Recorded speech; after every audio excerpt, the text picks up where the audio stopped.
What's up, friends? Corey Beth here. Why do I feel this way? Have you ever said that, felt that, thought that? I bet you have. And I bet you've done it in the past week, right? Why do I feel so tired? Why do I feel so happy? Maybe you haven't said that one. But whatever it is that you felt, I want to talk to you today about our thoughts, feelings, and emotions because there is a drastic connection. But oftentimes, as human beings, we end up in the why do I feel this way without even realize the process that had to happen to get us to that point. And what I'm going to teach you today is how to actually reverse engineer that so that you don't end up in default feelings of overwhelm, frustration, annoyance. I don't know. We could go down the list of all the emotions that we experience on a regular basis, whether it be about our nutrition, our habits, our choices, our day, that email you got that you were not counting on getting, that thing that you forgot. Okay. Am I reading your mind today? Let me know in the chat if we're resonating here today, if you're connecting with what I'm saying. And really what I want to lay out for you is this. This is actually a guidebook that I use with private clients. I created it, so it's pretty cool. I think so. We have here this little puzzle piece, and this is called our circumstances and our emotions. And so oftentimes what happens in our human brains is we have a circumstance, an event that happens. And because we're very advanced human beings, we will actually create a neural pathway to an emotion. So when something happens, let's say somebody surprises us, the emotion is shock. Or when something really good happens, like, I don't know, we get married or we get proposed to, there's a certain emotion of happiness or joy that connects to the outfit we were wearing, the location we were at, the person that we were with. So these can happen with positive emotions and negative emotions, right? Good and bad. And that being said, what I want to do is like whatever the circumstance is, let's really hone in on that emotion and be able to reverse engineer it so that you can decide how you feel on a regular basis. And you might be like, wait, seriously, Corey Beth, you're going to show me how I can decide to feel on any given moment? Yeah, actually I can. And so this is kind of a crazy activity. And I want to just preface it with this. Right now, I want you to feel jealous. Okay. Right. Like we're jealous now, right? You're like, no, we're not jealous. No, you're not jealous. You can't just feel jealous because there's nothing that precedes it. And so what I want to lay out for you is how to choose the things that precede the thing to get us to where we want to get to. So my other worksheet that I have in here that I marked with my pink Post-it, you guys know I love Post-it notes.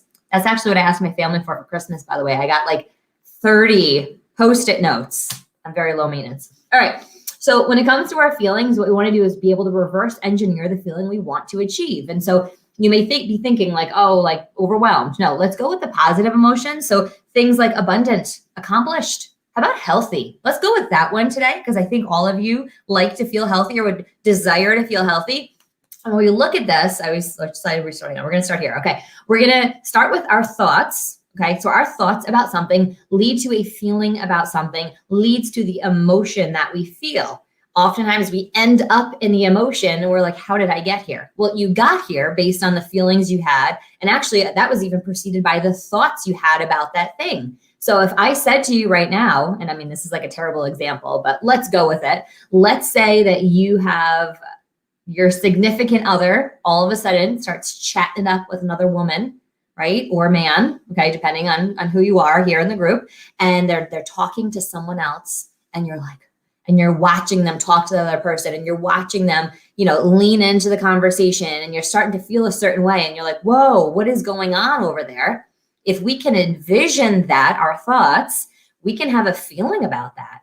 I don't really like that. I don't appreciate that, which can lead to those emotions of jealousy. But you can't just arrive at jealousy, just like you can't just arrive at healthy. Something has to precede it. Does that make sense so far? Let me know that we're on the same page because you guys are here watching, but no comments are coming in. So I want to make sure that we're connecting here.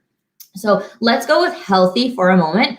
Basically, I'm going to just read this to you because I wrote it out better than I can say it on the fly. It says you can create any feeling you want anytime you desire. The key is knowing how to generate it for yourself. So next to each desired feeling, write what brings you this feeling. Think what actions can you do to generate it. So if you wanted to feel healthy, what is something you could do? For me, it's actually drinking a lot of water makes me feel pretty healthy, or taking myself for a walk. That makes me feel healthy, or honestly going to the gym. So now when we place ourselves in that environment, we have thoughts about that environment. We're thinking about working out. We're thinking about drinking more water. Love it. Thank you for the comment.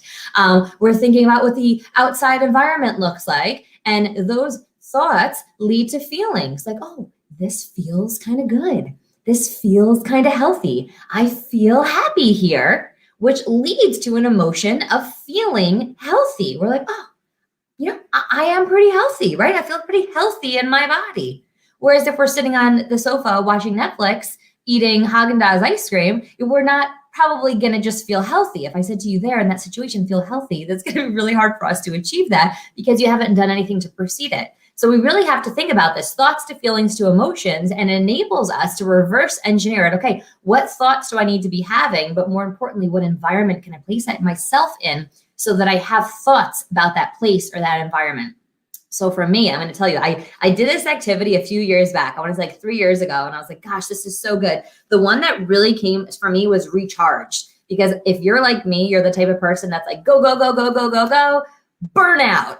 And either you're exhausted or you get yourself sick. Okay, that's pretty much the pattern of my life. And I'm on the brink of that right now. And I'm so conscious and cognizant of it that I know it's not going to happen. And so I know exactly what I need to do to keep myself from going over the brink. And so recharged for me is being by a body of water. So whether that's I have to go find a lake or stream, honestly, sitting in a bath is great for me as well. Oceans are definitely the best, but living in the middle of New York doesn't, it's not the easiest to do just on a whim. But I need to be by water, and by function of being by some body of water or sitting in a physical bath, I do feel recharged. So that's my thing, because my environment is water. Let's just say ocean. That's my favorite.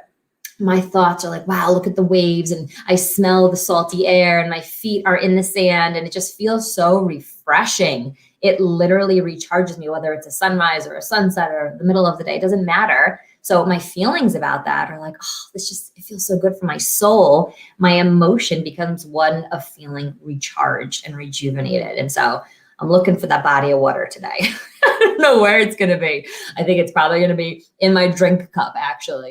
So I hope that that's helpful for you guys. Just remember that, like, we always attach circumstances and emotions together. And what I like to do is help people to deconstruct that and actually begin to separate that, because it's not always good to have our emotions connected to different circumstances. Like when I'm stressed, I eat.